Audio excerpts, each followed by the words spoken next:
Hi guys, I got a lot of requests to share how I do my high pony. So here is a fast and easy tutorial of it. So to start with, make sure your hair is all tangle free. So comb your hair really well and get rid of all those tangles. Next is the scrunchie, which is the most important thing.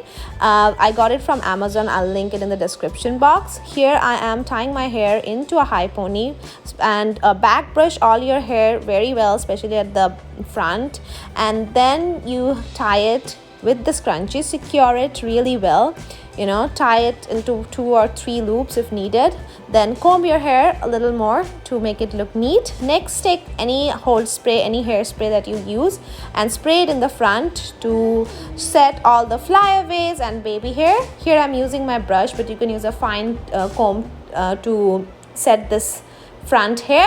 And here is my sleek pony. I hope you guys liked and enjoyed this video. Please give a like if you like it and subscribe.